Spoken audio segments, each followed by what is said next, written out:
రాధా, ఎందుకు నా మీద ఇంత పగబట్టావు? నానమ్మ చెప్పినట్టు ముందు పోలీసుల్ని పిలిపించి వీళ్ళని అరెస్ట్ చేయించండి అమ్మా. నువ్వు అరెస్ట్ చేయించినా చివరికి నా ప్రాణాలు తీసినా నేనిక్కడి నుంచి కదలను. ఎందుకంటే నేనిక్కడి నుంచి వెళ్ళిన మరుక్షణమే నీ నక్క బుద్ధి చూపించి ఏదో ఒకటి చేస్తావు. అందుకే నేనిక్కడి నుంచి కదలను. సరే, అలాగే కానివ్వు.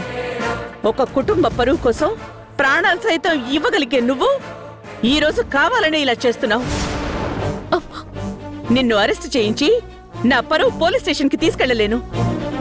నువ్విక్కడి నుంచి కదలొద్దు, ఇక్కడే ఉండు. దేవకి, ఏం మాట్లాడుతున్నావు? అవునండి, వీళ్ళు ఎంతకైనా దిగజారేలా ఉన్నారు. అందుకే మనమే ఇక్కడి నుంచి వెళ్ళిపోదాం.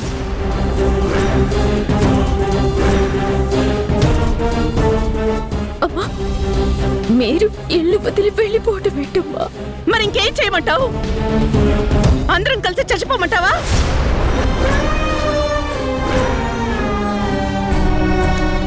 మనశ్శాంతి లేకుండా ఈ ఇంట్లో ఎలా ఉంటావు? మీ స్వార్థం కోసం మీరు ఏమైనా చేస్తారు, కానీ ఇదంతా భరించటం మా వల్ల కాదు. అందుకే వెళ్ళిపోతావు. ఏమండి, ఆ ఏర్పాట్లేవో చూడండి. వద్దమ్మా, మీరెక్కడికి వెళ్ళొద్దు, మేమే వెళ్ళిపోతామమ్మా.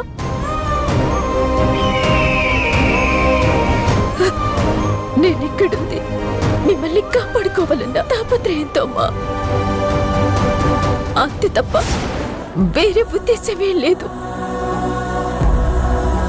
నా వల్ల మీరు ఆనందంగా ఉండాలి తప్ప ఇబ్బంది పడకూడదమ్మా. అందుకే మేమే వెళ్ళిపోతాం. కానీ ఒక చిన్న రిక్వెస్ట్ అమ్మా, ఈ సత్య ఆ బ్రహ్మరమ్మతో కొంచెం జాగ్రత్తగా ఉండండి.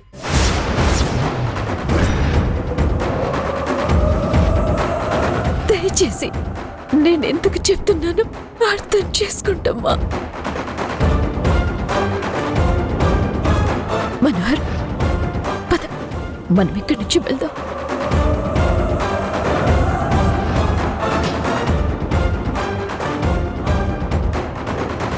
ఏమే, ఇక్కడే ఉండి నీ కుటుంబాన్ని కాపాడుకుంటావా?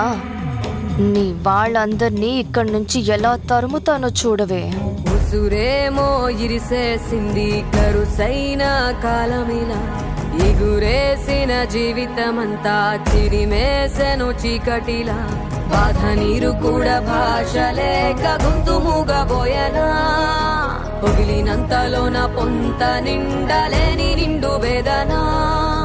చేరదీయబోతే సాయమేమో యతి నీడ చేర్చెనా, నేరమెవ్వరిదో మొత్తానికి వీళ్ళ పేడ విరగడైపోయింది. పదండి వెళదాం.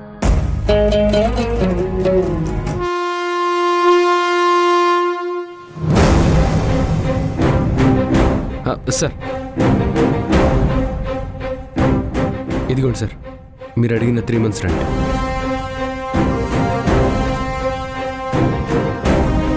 చూడు బాబు, ప్రతి నెల మొదటి వారంలో రెంట్ కరెక్ట్గా ఇవ్వాలి. Current bill, water bill time ప్రకారం కట్టాలి. ఎలాంటి డిస్టర్బెన్స్ ఉండకూడదు. అలాగే సార్. రండి. రా.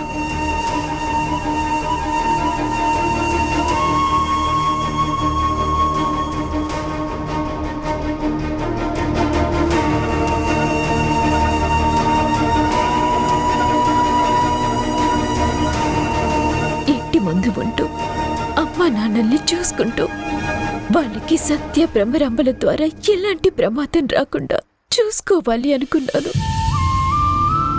కానీ ఆ అవకాశం లేకుండా పోయింది. మనం ఇంట్లో ఉన్నప్పుడే అంత ఇబ్బంది పెట్టాలని చూసిన వాళ్ళు ఇప్పుడు ఎంతకైనా తెగిస్తారు. నాకదే భయమేస్తుంది మనోహర్. నువ్వు భయపడుతున్నట్టు ఏమీ జరగదు రాదా. ఆ భ్రమరామ వాళ్ళు అంత తొందరగా ప్రమాదం కలిగించే ప్రయత్నాలు చేయరని నేను అనుకుంటున్నాను. ముందు నువ్వు కంగారు తగ్గించుకో. లేదు మనోహర్, ఖచ్చితంగా దెబ్బ మీద దెబ్బ తీయాలి అని ఏదో ఒకటి ప్లాన్ చేస్తారు. అందుకేగా మనం ఇంటి ముందు కూడా ఉండకూడదని ప్లాన్ చేసి మీడియా వాళ్ళని పిలిపించి వాళ్ళ ద్వారా అమ్మా నాన్నల్ని ఇబ్బంది పెట్టించి మనల్ని అక్కడి నుంచి పంపించేలా చేశారు. ఆ రోజు సత్య బ్రహ్మరాంబ అన్న మాటలు విన్న తర్వాత వాళ్ళు ఎంతకైనా తెగిస్తారు అనిపిస్తోంది. ఇప్పుడు నేను అమ్మా నాన్నల్ని ఎలా ప్రొటెక్ట్ చేసుకోవాలి, నా కుటుంబాన్ని ఎలా కాపాడుకోవాలో తెలియట్లేదు. అన్నీ తెలిసినా ఏమీ చేయలేని చేతకాని దానిలా ఉండాల్సి వస్తుంది. బాధపడకు రాధా, కూర్చో. ఏడవకు రాధా. నాకు ఈ ఏడుపు తప్ప ఇంకేం మిగిలింది మనోహర్. ఏం చేయాలో ఎలా చేయాలో అర్థం కావడం లేదు. ఏంటి రాధా, నువ్వేనా ఇలా ఆలోచిస్తుంది? ఎలాంటి ప్రాబ్లం వచ్చినా ఎదురు నిలిచి ఎదుర్కొనే నువ్వు ఇలా అయిపోతే ఎలా చెప్పు? ఎలాంటి సమస్య అయినా పరిష్కారం అవుతుందని నమ్మే నువ్వు ఇలా ఏం చెయ్యాలి, ఎలా చెయ్యాలి అని బాధపడుతుంటే ఎలా చెప్పు? చూడు రాధా, నువ్వే ఇలా డల్ అయిపోతే ఎలా? ఆ సత్య బ్రహ్మరాంబలు ప్లాన్ చేశారు, కానీ నువ్వలా అవ్వకూడదు. మీ కుటుంబానికి ఎలాంటి ప్రాబ్లం వచ్చినా కాపాడుకోవడానికి రెడీగా ఉండాలి. అప్పుడు వాళ్ళు షాక్ అవుతారు. అందుకే మీ ఇంటికి దగ్గరగా ఉంటుందని ఇక్కడ ఇల్లు తీసుకున్నావు. ఇక్కడ నుండి నువ్వు ఎప్పుడు కావాలంటే అప్పుడు వెళ్ళి దూరం నుంచి మీ వాళ్ళని చూడొచ్చు. ఇదంతా నీ కోసం, నీ సంతోషం కోసం రాదా. నువ్వు నీ కుటుంబానికి దగ్గరగా ఉంటేనే నువ్వు హ్యాపీగా ఉంటావు. అందుకే రెంట్ కాస్త ఎక్కువైనా ఇక్కడే తీసుకున్నాను. చాలా థ్యాంక్స్ మనోహర్. నువ్వు నా మనసుని అర్థం చేసుకుంటూ ఇంత సపోర్ట్గా ఉన్నావు కాబట్టి ఇంతవరకు రాగలిగాను. చాలా థ్యాంక్స్. నీకు నాకు మధ్య థ్యాంక్స్లు ఎందుకు రాదా?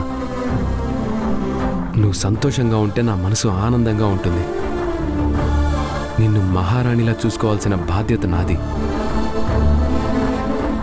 పెద్ద బంగ్లాలో ఉండే ఐశ్వర్యవంతురాలైన గాయత్రి మేడం గారికి ఈ హౌస్ నచ్చిందో లేదో? ప్లీజ్ మనోహర్, నాకు కంఫర్ట్ కన్నా అవసరం తీరడం ఇంపార్టెంట్. హే, సరే సరే, నేనేదో నిన్ను కూల్ చేద్దాం అనుకుంటే ఇందులో కూడా నువ్వు ఫీల్ అవుతున్నావు. వదిలే రాదా. ఇప్పుడు మన ఫోకస్ అంతా ఆ సత్య నిజస్వరూపాన్ని ఎలా బయట పెట్టాలి, ఆ భ్రమరాంబని ఎలా ఎదుర్కోవాలి అనే దాని మీదే ఉండాలి. నేను కూడా అదే ఆలోచిస్తున్నాను మనోహర్.